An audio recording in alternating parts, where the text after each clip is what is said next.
வணக்கம் அன்பான சொந்தங்களே. நறுக்கென்று 4 வார்த்தை உங்களுடன் நகுலா சிவநாதன்.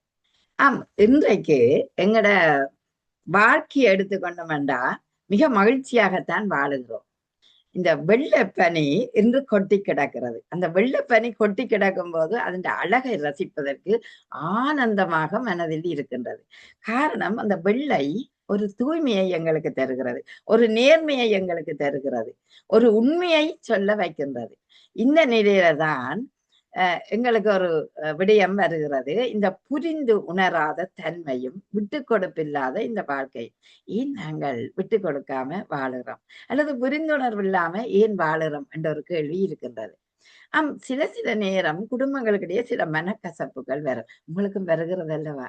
எப்படி நீங்கள் அதை தீர்க்கிறீர்கள் நினைச்சு பாருங்கள். ஒரு மழைத்துளி கீழே விழும்போது மௌனமாக விழுந்து அந்த மழைத்துளி வெள்ளத்தை உருவாக்குகிறது.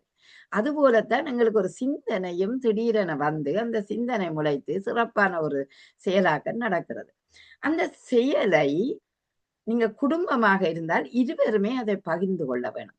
எங்களுக்குள்ள சில நேரம் அந்நியோன்யம் இல்லை என்று சொல்லுவீங்க. உண்மையிலேயே அந்நியோன்யம் தானே உங்களை வளர்க்குது. ஏன் அந்நியோன்யம் இல்லாமல்? கணவன் மனைவி என்றால் 2 பேருக்குள்ளேயும் ஒரு அந்நியோன்யம் இருக்கும். அது ஏன் இல்லாமல் உங்களுக்கு இருக்கிறது? அதனாலதான் உங்களுக்கு புரிந்துணர்வு வரையில. நிச்சயம் ஒருவரை ஒருவர் உணர்ந்து கொண்டால் புரிந்துணர்வு வரும். புரிந்துணர்வு வந்தால் என்ன வரும்? மகிழ்ச்சி வரும், ஆனந்தம் வரும். எங்கள் வீட்டில் எல்லா நாளும் கார்த்திகை, எங்கள் வீட்டில் எல்லா நாளும் கார்த்திகை என்ற ஒரு நிலை உருவாகும் அல்லவா? உண்மையிலே நாங்கள் ஏன் புரிந்துணர்வு இல்லாம வாழுறோம் என்று பார்த்தோம்னா, உண்மையிலே எங்களுக்கு உள்ள தொடர்பாடல் குறைவா இருக்கு. நாங்க இணைஞ்சு பேசுற தன்மை குறைவா இருக்கு. அதை நாங்கள் நிச்சயம் வளர்க்க வேணும். அது மிக முக்கியமானது. அடுத்தது, சமூகம் சார்ந்த பிரச்சனைகளை நாங்கள் போடுவோம். அதாவது வேலை அல்லது சமூகம் சார்ந்த நிகழ்வு இதுகள்ல கலந்து கொள்ளைகளை அல்லது வேலை விடயங்களை நாங்கள் ஊதி ஊதி பெரிய ஒரு இதா பூகம்பமா அங்கேதான் பிரச்சனை நடந்தா இங்கேயும் ஊதி பெருப்பித்து கொண்டு குடும்பங்களில மகிழ்ச்சி இல்லாமல் இருப்போம்.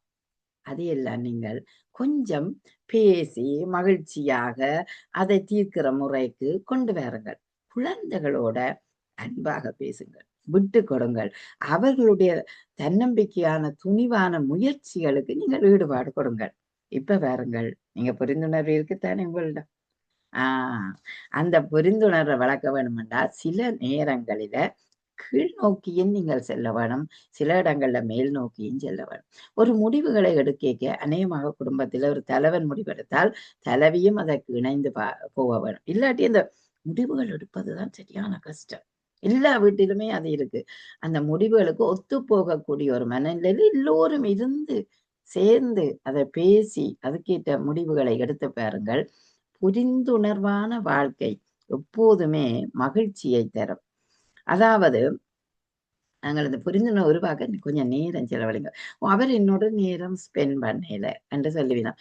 நிச்சயமாக உங்களுடைய கணவன் மனைவியோட நீங்கள் பேசிக்க ஒரு ஆளுக்கு ஒரு ஆள் நேரத்தை உருவாக்கி கொடுங்கள். அந்த நேரம் உருவாக்குற அந்த நேரம் தான் உங்களுக்கு மகிழ்ச்சியை இன்னும் துலங்க வைக்கும். ஆகவே புரிந்துணர்வோட விட்டு கொடுப்போட மன நிறைவான வாழ்க்கைக்கு நாங்கள் சென்றால் உண்மையிலேயே வாழ்க்கை சொர்க்கம்தான். நன்றி, வணக்கம்.